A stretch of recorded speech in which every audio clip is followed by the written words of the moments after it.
देश का विकास तो दिख रहा है, वो कागजों पे है या प्रधानमंत्री जी के भाषणों में, कि जमीन पे तो नहीं है। जमीन पे होता तो 10-10 हजार रुपए थोड़े देने पड़ते आपको वोट को खरीदने के लिए। लोग देख रहे हैं किस तरह से वोट की चोरी हो रही है। कहीं 42 लाख वोट काट दिए, कहीं 37 लाख बंगाल वोट काट दिए। ये जो तमाम बीएलओ है, ये इन बीएलओ को शहीद माना जाएगा। इलेक्शन कमिश्नर को जवाब देना चाहिए कि इन कर्मचारियों की जान लेने का ठेका क्या उन्होंने ले रखा है, इन कर्मचारियों के परिवारों का क्या होगा। हम अपनी एक भी वोट नहीं जाने देंगे। ये वोट हमारा हथियार। जनता के मन में सवाल है, उस सवाल का जवाब सरकार को देना चाहिए।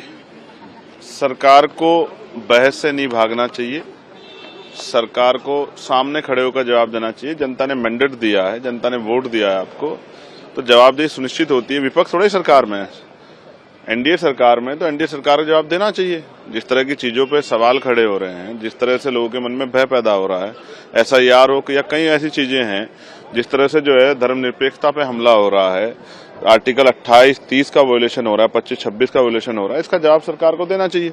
तो सरकार जवाब नहीं देगी तो फिर विरोध प्रदर्शन तो होगा ही। तो लोकतांत्रिक प्रक्रिया है। क्या भारतीय जनता पार्टी ने कभी विरोध नहीं किया है क्या? लेकिन प्रधानमंत्री जी का साफ तौर पर कहना है कि पॉलिटिक्स में नेगेटिविटी में भी हो सकती है, लेकिन इस तरीके से जो है देश की विकास में इस तरीके की चीजें बाधा बिल्कुल भी नहीं। देश का विकास तो दिख रहा है, वो कागजों पे है या प्रधानमंत्री जी के भाषणों में या मुख्यमंत्री के भाषणों में। बाकी जमीन पे तो नहीं है। जमीन पे होता तो 10-10 हजार रुपए थोड़े देने पड़ते आपको वोट को खरीदने के लिए।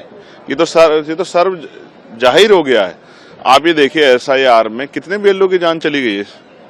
क्यों आपको 7 दिन बढ़ाने पड़े? इलेक्शन कमिश्नर को क्यों बढ़ाने पड़े? क्योंकि आप भी जानते हैं जिन लोगों पे पिछले 10-12 साल में जातिगत गणना नहीं हुई है, वो इतने कॉलम्स पूरे करा के जो है 1 महीने में 100 करोड़ मतदाताओं का सत्यापन कर देंगे। ये जो तमाम सब चीजें हो रही है, ये जनता के सामने है और लोग देख रहे हैं किस तरह से वोट की चोरी हो रही है। कहीं 42 लाख वोट काट दिए, कहीं 37 लाख बंगाल वोट काट दिए।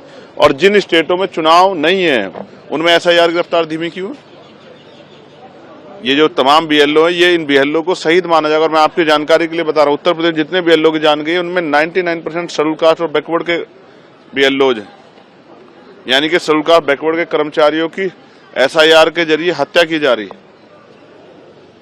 इलेक्शन कमिश्नर को जवाब देना चाहिए कि इन कर्मचारियों की जान लेने का ठेका क्या उन्होंने ले रखा है, इन कर्मचारियों के परिवारों का क्या होगा। इसका जवाब जो इलेक्शन कमिश्नर को देना चाहिए। और वोट की चोरी हम लोग नहीं होने देंगे। मैंने कल भी कहा था, मैं दोहरा रहा हूं कि ये वोट बाबा साहब अम्बेडकर के 4 बच्चों की कुर्बानी से हमें मिली है। हम अपनी एक भी वोट नहीं जाने देंगे। ये वोट हमारा हथियार है और हम अपनी वोट की रक्षा करेंगे और एक एक वोट की सुरक्षा करके ज्यादा मतदान हो, इस विषय में लोगों को जागरूक करेंगे।